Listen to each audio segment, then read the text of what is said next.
You're listening to Design Between the Lines, the only design and home furnishings podcast where we talk with the movers and shakers, industry innovators, and lifetime legends of the home furnishings industry.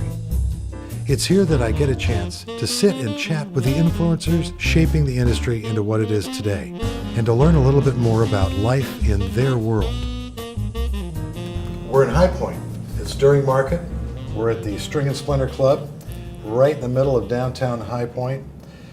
In April at the spring market. 2016. 2016. Alexander, thank you for joining us today. Alex, please, John. Alexander's the label. I've got it. Alexander's what I was called when I misbehaved as a child, so I'm used to hearing it. Very good. I had my full name and I never, ever came when my mother called me that whole Yeah. Well, welcome. Thank you. I'm glad to have Happy you to be here. And here we are sitting in what used to be the old Tomlinson Furniture offices. Yeah. And what a unique position. I'm really interested. I've read a lot of things about you. The most recent article that I've read was in Our State magazine. It was a good one. But I'm kind of interested in what was Alex as a kid? What was he like? You know, most of the kids that I grew up with, once I went to New York and sort of made my name and there was all this publicity and stuff, they were like, wait a minute, is that the same guy we used to play? You know, that was the guy that would never catch the right pass on the, when you told him to do that in run. I loved playing football, I loved playing basketball. I was a normal kid. I happened to be just a normal kid who grew up in the middle of the best clothing store in the Southeast and had custom-made suits when I was 5 years old. Wow. So, I had this dichotomy of existence that, because both my parents ran Julian's, which was opened in 1942 by them. My father was UNC class of 1938. I was literally raised in the store, and my first playthings were swatch books. I made forts out of cashmere sweaters and suit boxes. Oh my God, so you saw retail at its basic nuts and bolts from the ground up. I grew up in it, and when I was about, I must have been 11, and there was this cash wrap, big cash wrap, old-time cash register that rang with a noise when you made a sale. And, that was a familiar sound. And whenever that sound occurred, I would look, and one of my parents was standing behind the cash wrap, and a stranger was standing on the other side, handing my parents their money. Ooh. And I thought to myself at about 11, both people are smiling. This is a good thing. I like this, because they were getting something of value, and my parents were making a profit on it. And it proved to me really, really early in my life that you can't fool people. You have to give them honest value. You have to give them good product. You have to give them things that make them smile.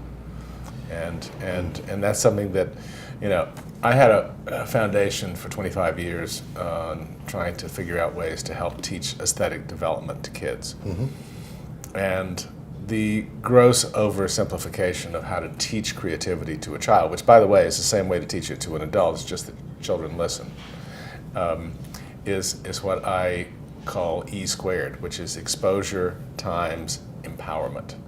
You expose a mind to variables. You say that nothing in the material world, the man-made world, has to be in the shape, form, or pattern or color that it's in.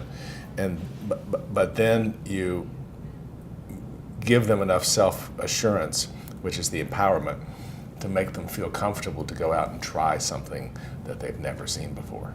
So and inadvertently, John, that's exactly the way I was raised. That's what I'm thinking. So you're actually applying a lesson you've learned. Just lucky. You're really self-taught all the way retailing. Yes. No, exactly. Well, I was taught by great masters, but the masters were in the factories and in the weaving centers and in the sweater mills. And I grew up watching. Every summer vacation was tied around a factory visit with my father, because he designed, like lots of great specialty store owners in those days. He designed special products for his store as a form of differentiation and getting what he wanted for his customer. You know, sitting there in shirt factories in New England, or shoe factories in Brockton, Mass, or sweater factories in Scotland, or mills in England or Italy, you know, watching my father redesign something from like age 6 until 16. You know, to me, that's what dads did. You know, that was kind of a normal thing to do. And so I just followed in his footsteps. Were you rebellious in any way as you grew into your teen years? Well, I would say the best indication of that, and you can answer the question yourself, was that when I was 21 and he was away for a month, I spent today's equivalent of about close to $1 million of his money, let a tenant out of a 5-year lease in a building that he owned, and opened my own store when he was out of town. That's when it started. Wow. Okay, that had to be an interesting if any of my 7 back. kids ever tried something like that, and luckily they haven't yet. The youngest is 21. So. Wow. So the youngest is 21, oldest? The oldest, she'll be here tonight. She turns 50 in 3 weeks. Well, now that's a good breadth of family. Yes. All supporters of yours. This is a good thing. I love them all. You are blessed. Yes, This is I am. good. Well, tell me, I'm interested. When did the uniform concepts come into this whole thing? That was not ever really thought of. Never really entered your mind. It started with, you know, you're born and raised in Chapel Hill. Right. And if you don't like sports, they leave you 6 miles away on the edge of a town called Durham. Yes. And well put. I really like that answer. I really like. Great university. Yeah. 2 of them. But you know, when the Hornets, when it wasn't called the Hornets, when the team was, when George Shinn got the franchise for Charlotte, we happened to share a banker. Okay. But what I didn't know at the time is that he had Max Mullman, who was the sports marketing genius in Charlotte, who was the one that helped George to get the franchise, and then later helped the Richardsons get the Panthers franchise. Okay. And Max, from the time he got the franchise until the first game was a year. And Max is a very, very smart marketing guy. And his thought process, and I've confirmed this with him, was how do I keep the team in the press? How do I keep the momentum going and the excitement going?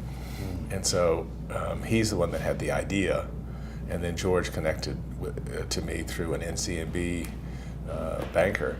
And you know, I don't know how long you want me to go on about that, but it's interesting to me. There's a lot of stories there. It's interesting to me, I guess, for our listeners that are maybe just getting into the design field, it's so much about connections, and it's so much about you know someone and someone knows someone else, and all of a sudden that I think is even more important as the world, the communication accessibility increases, as well as the difficulty of getting jobs increases. That it's sadly come down to an unfair system.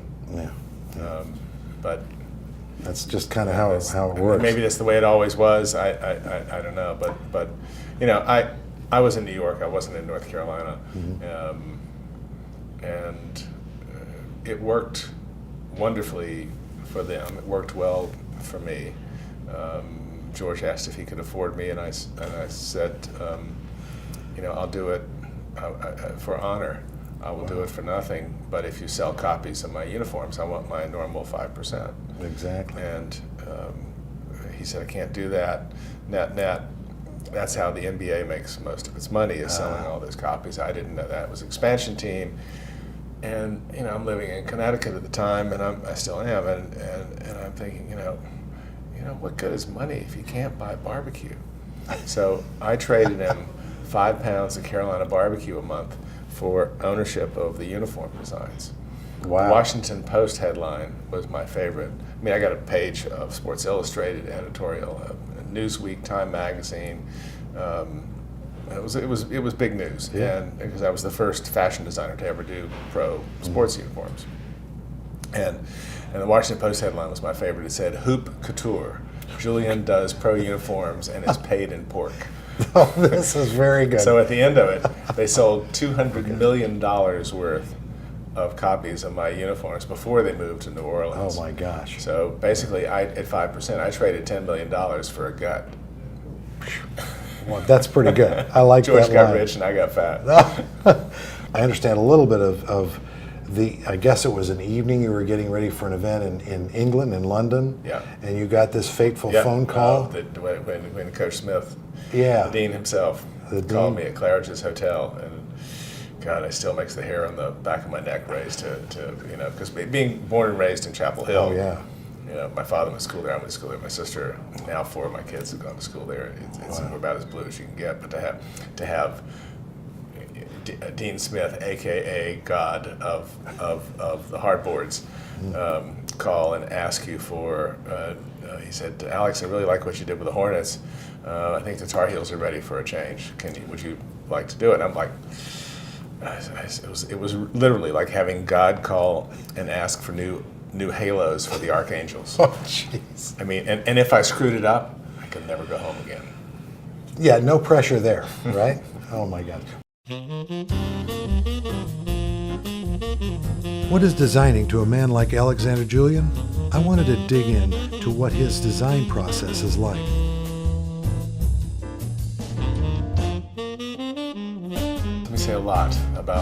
Let me say a little about a lot. Sure. And vice versa. The design process. I am firmly convinced. The first time I went to design school was to teach, and I'm not proud of that, but it is a fact. And the only benefit of that was I wasn't told what not to do.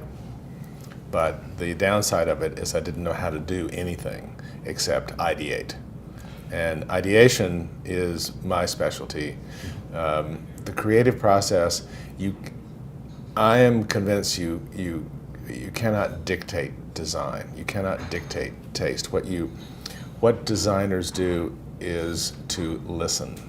And we are all more highly sensitive, more trained antenna, nerve endings that pick up the vibrations of what's going on in society, and frequently are able to anticipate what the customer wants, sometimes years in advance.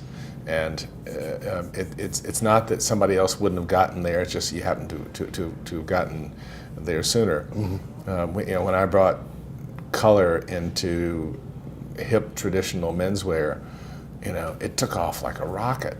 And I didn't create that. I mean, I created the clothes, but the market was ready for it. They were hungry for it. When I made with Universal in my first furniture line, when I did my wife and I together, because she was instrumental, made sort of hip traditional furniture that looked antique, but it was an affordable price with great details and tortoiseshell pulls and this sort of stuff. It took off like a rocket. But we didn't change people's minds. They were hungry for it. They were ready for it. And an example. I tried to get into the furniture business for 10 years. I was very successful in apparel design, both for men and women and children.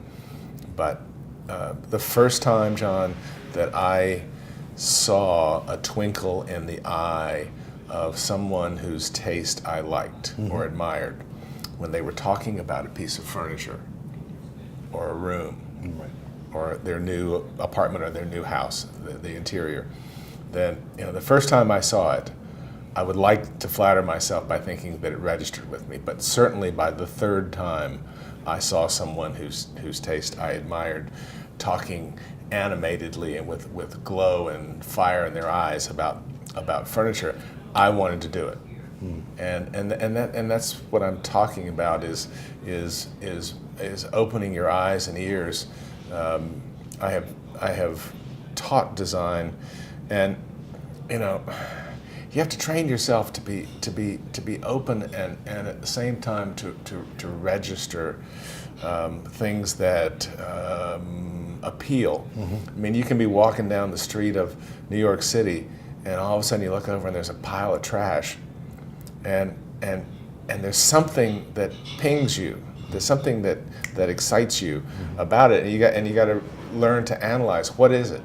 Is it the juxtaposition of the colors? Is it the depth of the shadow? Is it the patterns colliding together, or is it, what is it that, and then you register that and put it down and make a list of those things, and then the next project you're working on, you never know where those things come from. I mean, we just left a concept meeting for a new product line here in High Point that I can't talk about. But everyone says that too. But the first thing that my wife and I, she brought up, she said, I'm going to have to fly home to Connecticut tomorrow to the studio because we're on a quick turn, and go through our archives of ideas of all the things and all the pictures we've taken over the last 25 years. We've been working on this stuff. Because, yes, there's something new. Sure. There is something new under the sun, but usually it's a reinterpretation of something. We all stand on the shoulders of greats, and the more knowledge you can have, the more an individual can learn about their field. It looks like we've got this. There's a thread I'm pulling here, all the way back to no when pun you were a intended. child. Nope. Gosh, I just realized that. No pun intended.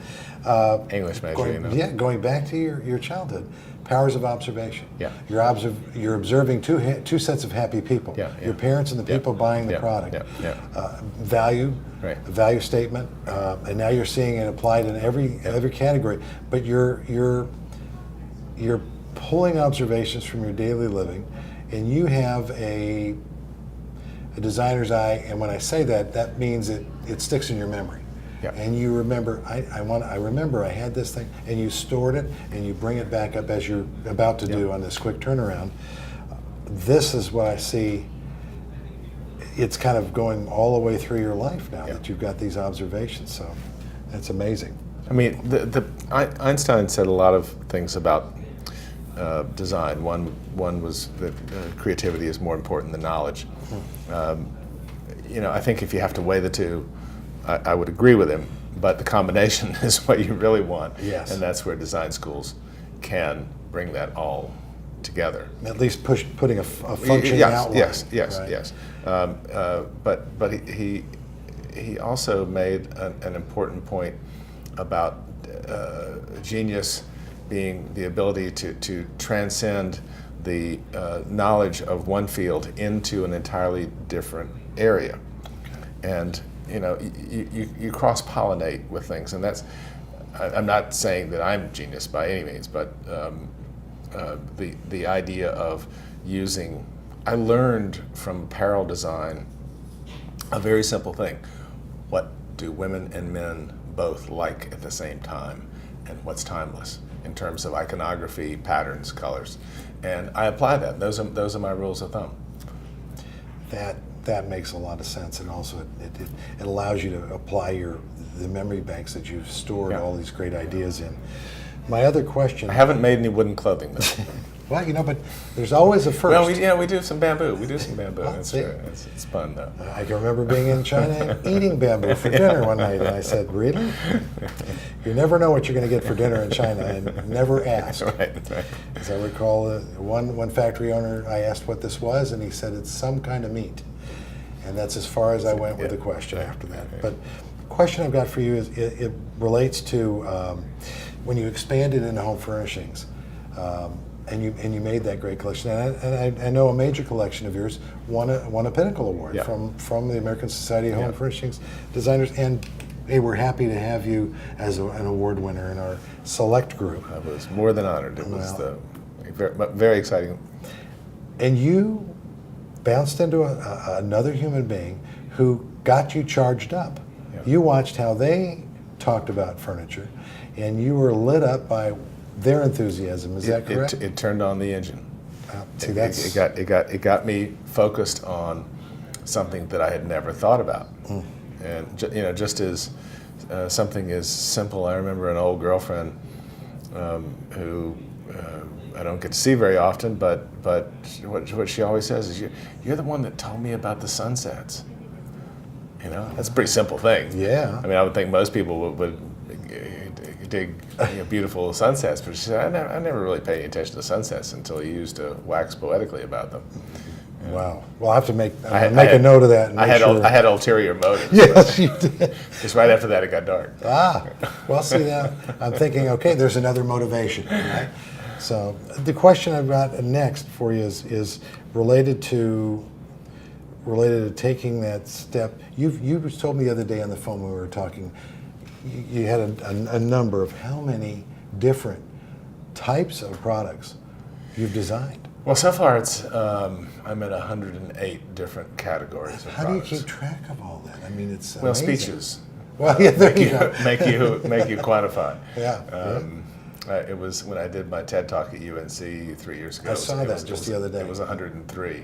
But I've added to it, and I'm hopefully going to be adding 109 soon. Wow. 109th soon.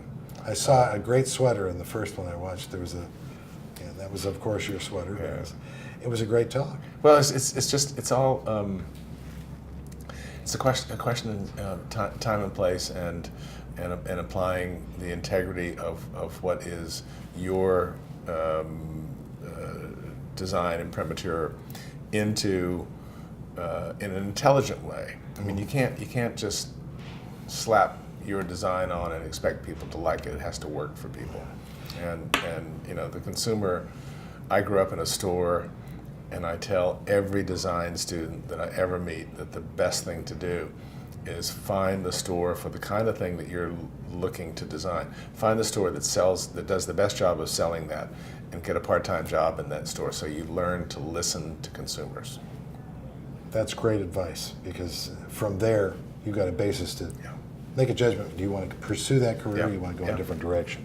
Last little thought on this same direction, and that is, how do you see the industry right now? You know, we've been through a big recession in the furniture business. We're coming out of it. I've only been in High Point a couple of hours, but the mood on the street is good. You know, the people that I've talked to are optimistic.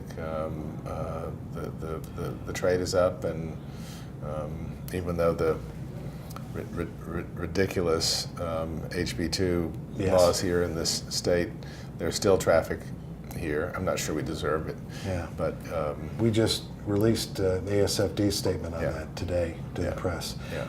You know, colors are coming back, and I don't mean to be using that term lightly, but that's what I've seen the last couple of years, just and the last 2 days walking around here. Suddenly, in the papers and trade papers, colors popping out everywhere. Yeah.